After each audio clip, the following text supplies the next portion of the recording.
if you take a step back, the private markets in general have exploded at the expense of the public markets. I think people overreacted to the Fed raising short-term rates and just anticipated a much worse outcome than what we've actually seen. You've got to think independently, you've got to be a contrarian, and you can't be motivated by fear of missing out or by envy.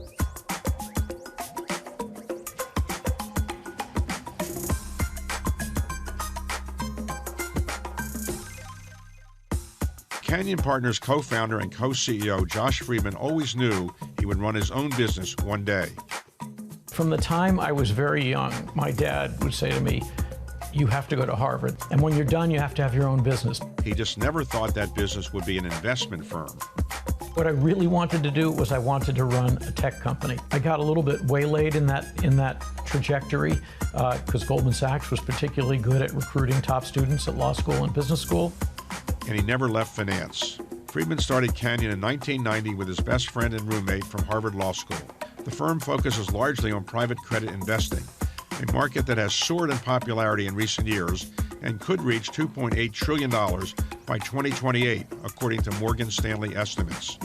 I think people figured out quite correctly that there was an opportunity to move quicker and more with more alacrity to help finance private equity firms that were growing quickly, moved quicker and more efficiently than commercial banks. Today, Canyon manages more than $26 billion with 200 employees across 7 global offices. Not bad for a kid whose first degree was a bachelor's in physics. So for those who aren't investment aficionados, what does Canyon Partners do? What kind of firm is it? Canyon is basically a credit firm. We focus on things that are intellectually challenging and complex as opposed to middle-of-the-plate types of things. So we started our careers as Canyon focusing on distressed debt.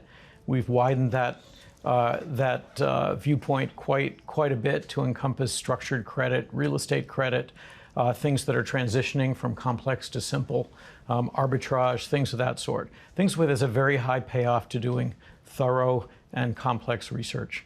So credit is very popular these days. Private credit has been seen as one of the great growth areas in the investment world. Why is it that private credit is so popular these days as opposed to 10 years ago or 20 years ago? I think if you take a step back, the private markets in general have exploded at the expense of the public markets. Part of that's regulatory, part of that's just structural in the market. I think private credit particularly exploded when the banks took a step back. I think people figured out quite correctly that there was an opportunity to move quicker and more with more alacrity to help finance private equity firms that were growing quickly, moved quicker and more efficiently than commercial banks. Well, the banks would say, well, the private credit firms that are now dominating this business, large private equity firms, firms like yours, they are not regulated. So the banks, when they lend money, they're lending money typically off their balance sheet or money from that's FDIC guaranteed, and therefore they have some constraints in what they can do, and they're often regulated by the Federal Reserve. The private equity firms that have private credit businesses or private credit firms that just do private credit or credit kind of investments, they are not regulated. So therefore, the argument that the banks make is that maybe these firms are not going to be really doing good deals, and ultimately there'll be a problem when the economy slows down. How do you respond to that? I think it certainly could be correct. I think private credit has a lot of different forms and varieties. The straight down the middle of the plate unitranche lending, which is basically first lien plus second lien combined into one fat layer of the capital structure, has gotten to be very crowded with the explosion of private credit firms who have grown based on that product. And at this point, you could argue there's probably too much credit availability chasing too few deals. So there's probably $500 billion sitting on the sidelines. And as a result, spreads have come down, rates have come down, the depth of lending has gone up, and the covenants have weakened. Generally speaking, the private credit world is operating with sophisticated investors who take a certain amount of risk and with much, much less leverage applied to those loans. The leverage in commercial banks is generally much higher than the leverage you see in private credit. So the problems, while they might arise here and there, are much less likely to be systematic or existential for the financial system in the way that we saw in 2008 when banks were way over leveraged with a lot of not very good credit products, mostly in that case real estate based. Somebody gives you money to invest in private credit, one of your private credit funds. What kind of rate of return should they reasonably expect? I think it depends on what they're doing, what those entities are. On things like distressed, I think we expect that to be mid-teens to 20%. On things like CLOs, average returns have been, north of 15 and less than 20. They've been in that range very consistently for many, many years. Let's talk about real estate for a moment. It is generally the view that large cities like Los Angeles, San Francisco, New York, Chicago have office buildings that are not being occupied that much because people are working at home. And also the rents have come down a bit because they can't fill these empty spaces there. And because interest rates are so high, the overall cap value or capitalization rate for these buildings is lower than it used to be. So there is a view that the banks have on their balance sheets senior debt and mezzanine debt that is not worth 100 cents on a dollar, maybe not even worth 50 cents on a dollar, but they're not selling it in the enormous amounts that people would have expected. Why is all this bank debt for real estate not on the market and being sold by the banks now? Well, some of it is, and what happens in real estate with banks is typically that problems don't happen until maturity happens, or you need a refinancing and it's not available, or rents turn over or tenants turn over and now you have vacancies. Some of these buildings are literally obsolete, David. I mean, there are buildings that were built in 1960 on 3rd Avenue here in New York that have been recapped so many times with money coming out and more debt, and with population migrating to different areas, with brand new buildings that look completely different from older buildings that might have lower ceilings and not the right kind of infrastructure. Some buildings are just completely obsolete, and there's a lot of that. I've heard estimates as much as 20% of the office building stock in the United States. So it takes a while before those problems hit, and sometimes they're not really fixable through the capital structure. Sometimes those properties are actually worth whatever the dirt is minus the cost of carting away the structure. Opportunities in real estate tend to start at the top of the capitalization and they work their way down. So the first opportunities are good properties that just weren't anticipating 6% interest rates. They were anticipating 3% interest rates. And when debt becomes due, they have to figure out a solution to that problem. Eventually, you work your way down to the problems of buildings that have substantially large vacancy rates and are almost not retenantable because they're so obsolete. And we'll see those, and we have seen some of those already, but they tend to be when there's a moment of default or crisis. Now, with interest rates as high as they have been for the last 2 years or so, the general view was for a while that we're going to have a so-called hard landing, which is a euphemism for a recession. We haven't really had that. How did we avoid a recession given how high interest rates were? You know, I've been a little bit of a contrarian in the last couple of years, and I think now I'm probably a little more consensus driven in the sense that I kind of agree with the concept that rates are not likely to come down until after the election, and that the economy's starting to see a little more signs of shakiness with consumers and where they're spending their money and so forth. But I think if you go back, the economy's strong, and I think people were so concerned about higher rates, and yet there was so much fiscal stimulus built up in the economy. Unemployment was extremely low. Consumer balance sheets were extremely strong.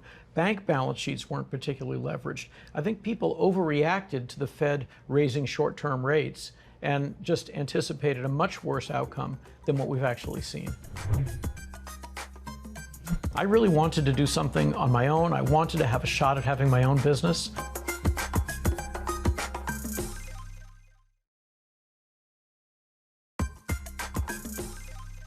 Let's talk about your background. So where were you born? So I grew up outside of Boston in a suburb. Now, you got into Harvard, so you must have done reasonably well in high school. Were you like first in your class or something like that?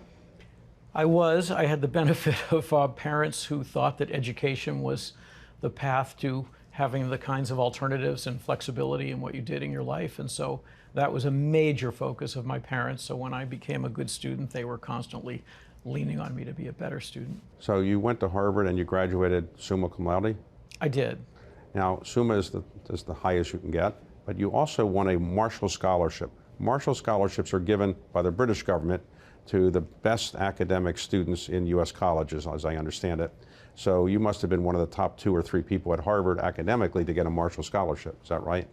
I was ranked in the very top of my class. I was a physics major. I think there are plenty of people in my class at Harvard who were an order of magnitude more naturally blessed than I was with Why did you want to be a physics major? That's not the easiest major. Well, it is and it isn't. If you're really good at math and science, it's a lot more predictable than trying to rely on someone to grade your essay in history. And I loved math and I loved science and I thought I was really good at it. And then I got to Harvard and I encountered people who just didn't study and just knew everything. And they were brilliant. So you became a Marshall Scholar and you studied at Oxford? Yes. And did you get a degree there?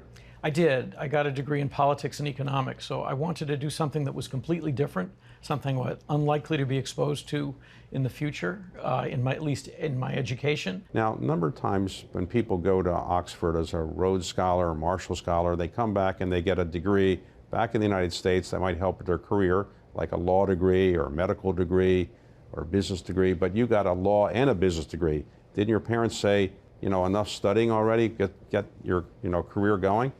It was almost the opposite. My dad didn't know a lot about career paths per se, but from the time I was very young, my dad would say to me, you have to go to Harvard. That's because he was from Boston and that was the school he knew that was the best school for someone brought up in his neighborhood in Roxbury back then. And he said, you have to go to law school and you have to go to business school at Harvard. And when you're done, you have to have your own business. Don't work for people and don't be a lawyer, or at least don't do it for long. All right, so you graduate and you get all these degrees. What did you want to do with that? Well, what I did was different from what I wanted to do, David. What I really wanted to do was I wanted to run a tech company. And tech back then meant electronics, it meant signal processing, it meant all those companies that were located outside of Boston on Route 128. Eventually, I wanted to own one of those companies and run it and so forth. I got a little bit waylaid in that trajectory because Goldman Sachs was particularly good at recruiting top students at law school and business school. So I thought, well, I'll go to Goldman Sachs for a few years. All right, so you're at Goldman for a few years, and presumably you're a pretty smart guy, you'll rise up. Why did you decide to leave Goldman, and why did you decide to go where you went? My roommate from law school and business school, Mitch Julis, who became my partner at Canyon when we started the firm in 1990. Mitch was a bankruptcy lawyer who decided he didn't want to be a lawyer. He was writing articles on investing in the 1983 recession, and one of the investment strategies he was writing about was buying junk bonds, and he came out to LA to interview Drexel and Mike Milken, and he ended up joining as a bankruptcy analyst. He overheard Mike saying he really needed someone to call on private equity firms and try to get them to use high yield bonds as a financing tool. And he said, hey, you should call my friend Josh. And so I got a call from Mike, and 3 weeks later, I left. Hey, so you have these degrees from Harvard, degrees from Oxford, top of your class practically everywhere you go. Goldman is the pinnacle of the investment banking world. Drexel, while Mike is brilliant, was not considered in the league of Goldman in terms of prestige. Did your parents tell you, you're going from the top to a place that's kind of, new boy on the block? I knew exactly what he was doing. One of my friends at Goldman and I had a little file box of all these entrepreneurs doing transformative things in the capital markets, people who were doing bootstrap transactions, which is what they called leverage buyouts back then. There were maybe 3 handfuls of leverage buyout firms at all. And Drexel's mission was to try to do, or Mike's mission, at least for me, was to try to get these private equity firms not to deal with Equitable and Prudential and CNA and Northwest Mutual to try to finance their deals, but rather to use high yield bonds because we could be quicker, more efficient, and really facilitate a much higher velocity of transactions and much more certainty. All right, so you get to Drexel. What year was that? That was 1984. All right, so Drexel is doing really very well, but eventually Mike gets into trouble legally, and eventually Drexel goes bankrupt. So were you at Drexel when it went bankrupt? Yes, I was. What was that like, the day it filed for bankruptcy? Were you shocked? No, I wasn't shocked. I think you could see the cracks in the foundation as much as 2 years before. So I was already planning an exit whether or not Drexel vanished. All right, so Drexel files for bankruptcy. You're employed there. Do your parents call you and say, hey, your firm just filed for bankruptcy, what are you going to do? I don't remember, David. I think I do know that I didn't want to take a job. Once Drexel was gone, many of my colleagues went to other firms and started high yield groups that became huge profit engines for all of those firms on the street, every one of those firms. I really wanted to do something on my own. I wanted to have a shot at having my own business. So I don't think I ever would have left if things continued on the trajectory that they were on and things were great. It was so much fun and so innovative and so exciting. But here was an opportunity that landed in my lap to do something on my own. So you started Canyon Partners in what year? 1990 with my partner Mitch and a few other friends. So what's the likelihood of starting a business with your roommate from school? That rarely happens, right? It does. It was a great opportunity. I think we both wanted to take a shot. We have different strengths and weaknesses. We thought we could do something. We really didn't have a very well thought out or intelligent business plan. How did you capitalize it? Well, initially we each put in some of our own money, and we had a couple of other partners did the same thing. That at least let us hire some people and get started. We were doing advisory work initially because that could put bread on the table every day just through advisory fees that you'd receive every month. And we had some very high profile, significant restructuring advisory work. We didn't really want to do that. We wanted to be investors. So we talked a few institutions into giving us some managed accounts, and we started investing as well. So today the business has taken off. How large is Canyon Partners now in terms of assets under management? We're about $26 billion. $26 billion. And how many employees do you have? About 235. And you are still running it with your partner? Yes. And you think you might step back at some point because you've been running it for a while, or are you just going to keep running it for another dozen years or so? No, well, we did just sign on for another 5 years. As you know, we took on an outside investor for the first time in our history, which really helped capitalize the firm. And that outside investor you took on is a large Japanese insurance company? Yes, the largest insurance company in Japan. And what do they do for you? We want to create a firm that has permanence and has stability. Bringing in an outside investor helped do that because, first of all, it capitalized the balance sheet with hundreds of millions of dollars of capital that doesn't go in our pockets but goes on our balance sheet so that we can face the world in a more forward-leaning way as opposed to a more defensive way where it gets decapitalized every year. Now, as we mentioned earlier, you were born in Massachusetts. You're educated there largely, though some time in England. You've lived largely in New York and Los Angeles. And now you moved your headquarters to Dallas, and you're living in Dallas. So Dallas is a wonderful city. I saw a TV show called Dallas, but is that what attracted you to Dallas, or why are you in Dallas? Dallas is a great place to do business. California is an amazing place. New York's an amazing place. They're both difficult places to do business for a variety of reasons. They're from a regulatory point of view, from a cost of living standpoint, it's not so easy to hire people, particularly middle and back office people, where they're facing an enormous cost of living and enormous tax rates and gas prices and everything else. So we thought we should offer an alternative. I think many firms in New York have been creating outposts or headquarters in Florida. Dallas seemed like a great place to raise a family. There are great schools. There are a lot of places to live that are very close to the sort of uptown and downtown neighborhoods where most offices are located. So we thought it was time to offer an alternative, and we did that. Most of the big mistakes people make is because they see others doing it and they feel like, oh my God, how did I miss that? I better get into that.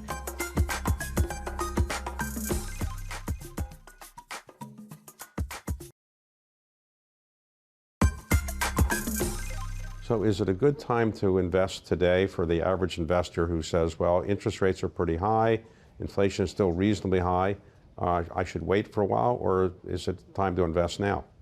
I think it depends on the area. I think, for example, distressed investing is very good right now.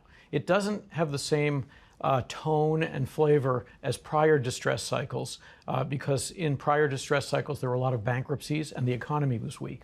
What we have instead is a very strong economy and businesses that are doing quite well but simply have too much debt and they can't really refinance it. So there's a lot of balance sheet restructuring, and there's a very, very long list of situations like that. But they're not for the faint-hearted because the behavior both by the borrowers and by the creditors vis-a-vis each other, it can be pretty rough. But I think that's an area of immediate opportunity.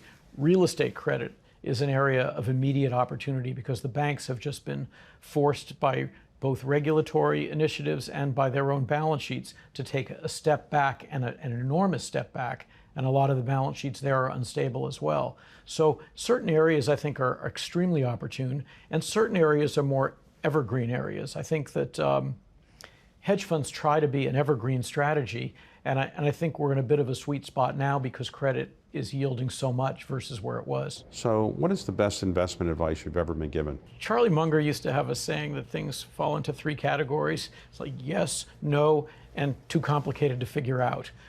We kind of ignore that a little bit because we tend to gravitate toward complexity. But I think there's a basic message in there that's a terrific one, which is that you have to be patient and you have to be aggressive when the opportunities are abundant, and you have to be quite disciplined at a time when they're not. And if you look at that period that we lived through where rates were ridiculously low, it was easy to put money to work in things that were silly in retrospect. That was true in venture capital, it was true in equity markets, it was true in credit markets particularly. And I think having the kind of patience and discipline that Charlie Munger and Warren Buffett have had is a great lesson for everyone in the investment world. What's the most common mistake that investors make, in your view?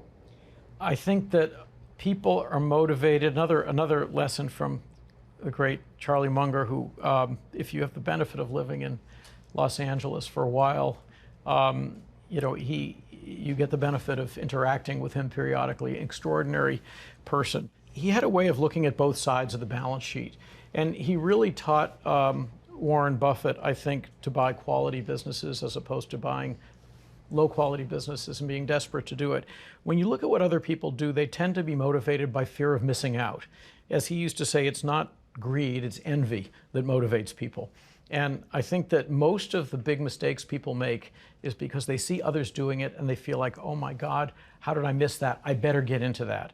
I want to look like so-and-so who's doing a lot of growth equity, and they transform their hedge fund into that. Or I have to be involved in this situation because everyone's doing it. You've got to think independently. You've got to be a contrarian, and you can't be motivated by fear of missing out or by envy. It's a very, very bad characteristic of human beings that makes them make bad investment decisions. So suppose somebody's watching this and they say, I want to grow up to be Josh Friedman, a very successful financial entrepreneur, business person, philanthropist. What is the best advice you can give to young people who might be interested in being like you? I think that people should, first of all, they should make sure they get the most they can out of their education. That's a good thing. And I think it's important to do something that you love doing. You can't do something because it's financially rewarding and expect it to be financially rewarding. That's just unlikely. That's not usually what happens. Usually the financial rewards come from you doing something that you like and that you're good at, and then you have a certain measure of luck because you happen to be in the right industry at the right time. I do think it's really important to pick good partners and good people to do business with. I was very, very fortunate to have met Mitch back in law school and business school in our first year business school section, and then to stay closely in touch and remain best friends for a long period of time and then start a business together. I do by far my best thinking when I'm talking to someone else. There are others, I'm not sure that's a model that I would necessarily encourage others to pursue, but at least for me, the experience of being able to have somebody to interact with, to disagree with, someone who has a different viewpoint, but enough of the same viewpoints has been just a source of great rewards throughout my life.